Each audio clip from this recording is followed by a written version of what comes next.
Denston, it's Ms. Pruitt, and we are 2.5 days away from winter break, which is why I want to talk to you about creating a coping skills toolbox for winter break. So if you're wondering, Ms. Pruitt, what the heck is the coping skills toolbox? You are in luck because I'm going to explain it to you. So everyone goes through periods of hardship and stress, and for some, the holidays can be really hard and stressful. So coming up with a toolbox of different skills, techniques, coping strategies, so that we can turn to those good standby tools that we use when we feel anxious or distressed. It's really just about being prepared. So if we start to feel stressed out, we can rely on things that we know help make us feel better. So why is this important? Why are we talking about this, especially when we're going to be away from school for 2 weeks?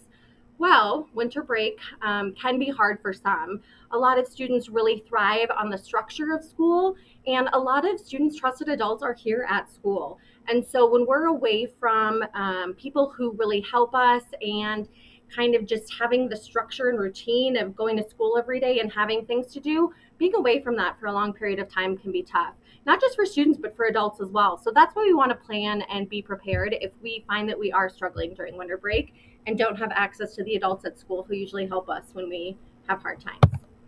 So some signs that you might notice if you're not doing well: you might find that you're more irritable or maybe angry for no reason. You might find yourself isolating, maybe hanging out in your room, not talking to friends, crying a lot. Just really any sign that is kind of gives you a little red flag. It makes you think, this isn't really like me. What's going on?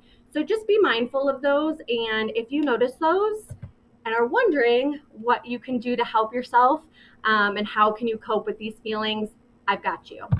So one part of your coping skills toolbox can be to distract yourself, even just to take your mind off of the stress, anxiety for a little bit and find something that you love to do. So whether that's puzzles, reading, music, movies. For me, I have a dog, Winnie, and I love to play ball with her, take her on walks. And I find that just kind of taking that time with I guess it's not really a person, a pet that I love can really help, just kind of take my mind off of the stress of the day and just lift my spirits and make me feel better. So I know that video games can be a good distraction. However, if it's going on for multiple days or long periods of time, sometimes that can move into a more negative coping strategy, but in moderation. So kind of here and there, along with, focusing on other activities that are not video games, can be a good coping tool to have in your toolbox.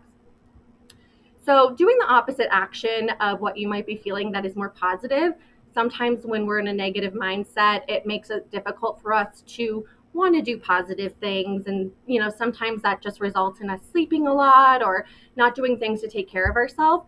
So even something as simple as starting your day with a positive affirmation of like, it's going to be a great day. I know that sounds silly, but I would encourage you to try it because sometimes putting positive energy out there can really change our whole day and our whole mindset. If affirmations and inspirations are not your thing, put on a funny movie or something that cheers you up. It's the holiday season, and I know there are a lot of great holiday movies.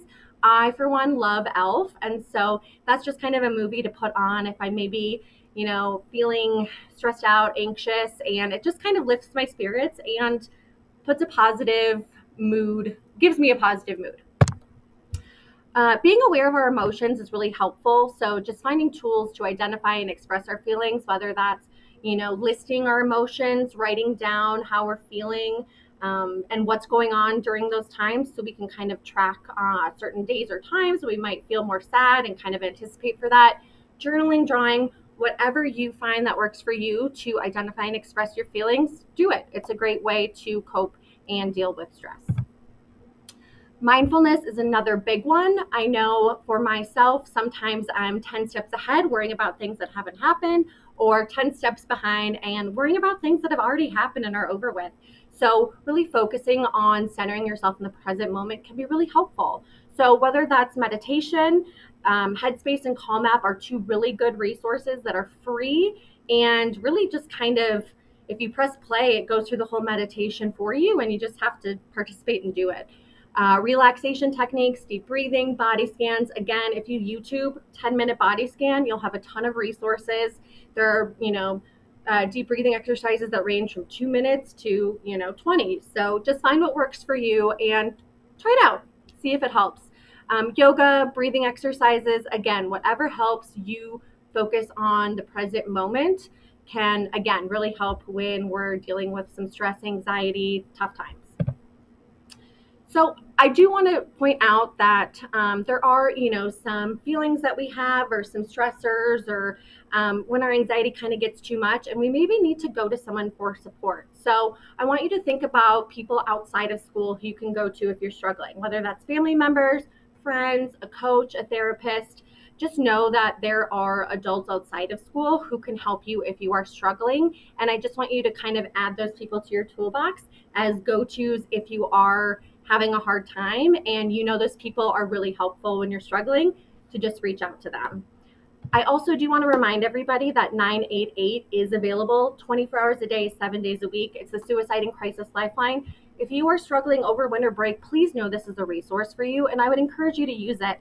You can call, you can text. Again, it's 24 hours a day, 7 days a week. So even if at midnight on New Year's Eve you're having a hard time, there will be someone answering this phone and being available to help support you through that. So all of that to say, I hope you guys have a wonderful winter break.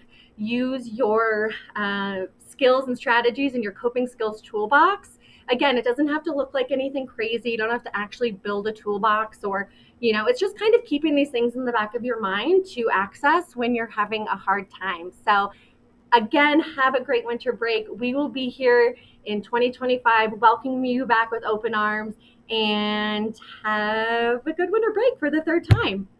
See you next year.